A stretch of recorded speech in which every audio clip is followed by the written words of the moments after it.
Welcome to ProPractice, your guide to refine, enliven, and illuminate the piano repertoire. I'm Josh Wright, and today we're going to be looking at Minuet in G major from J.S. Bach's notebook for Anna Magdalena Bach. And it's actually entitled Klavierbuchlein der Anna Magdalena Bach.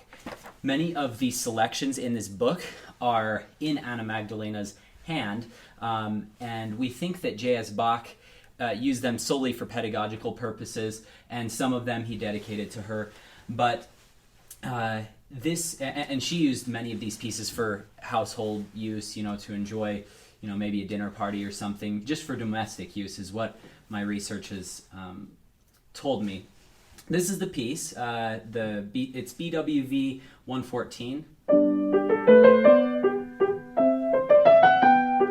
We all know this one, so let's just dive right in. I want to show you today some technical concepts, musical ideas, and interpretation that will help you become as efficient as possible in your practice. When you first pick up a piece like this, you have to assess how difficult it is for you.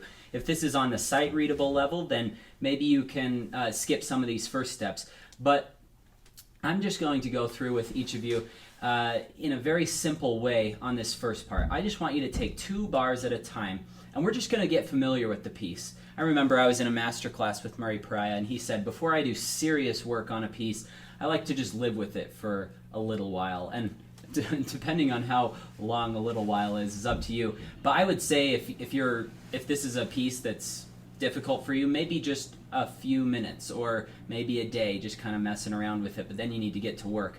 What I would do, like I said, start with 2 bars.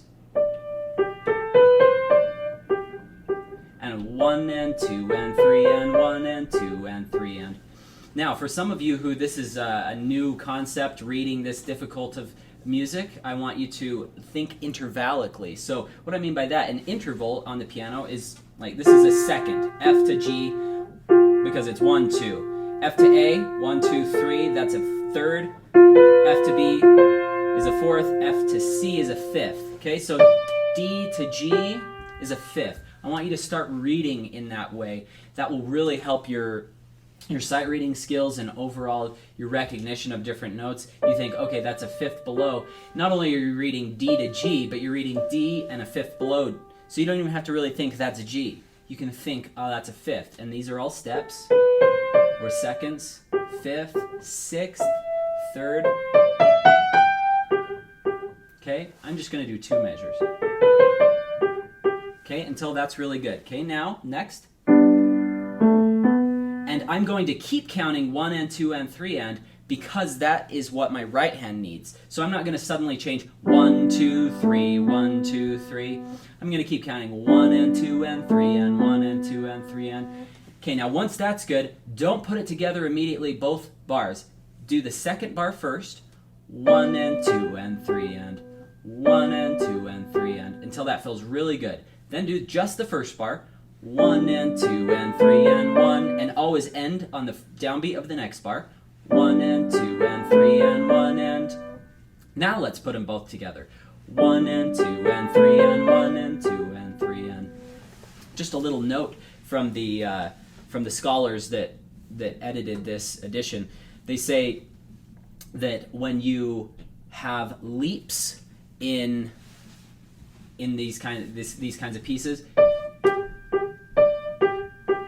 it's up to you. And really, I took a pedagogy, a Baroque performance practice class this past semester, and our teacher was an amazing man, and he just said, it's really up to you how you do articulation in Baroque music. In other words, do you like them all smooth? Smooth to there, or do you like to disconnect? I want you to start thinking about this right away. Okay, let's move on. Same exact way, I'm just going to play through this. Keep practicing that, and then I would do all 4 bars together.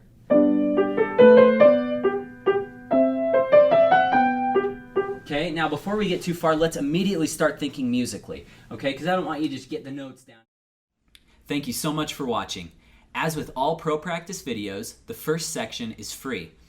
If you'd like to view the rest of this video, or if you're interested in learning more about ProPractice, just click on the link on this screen, or on the link in the comments section below. Thank you for your support of ProPractice.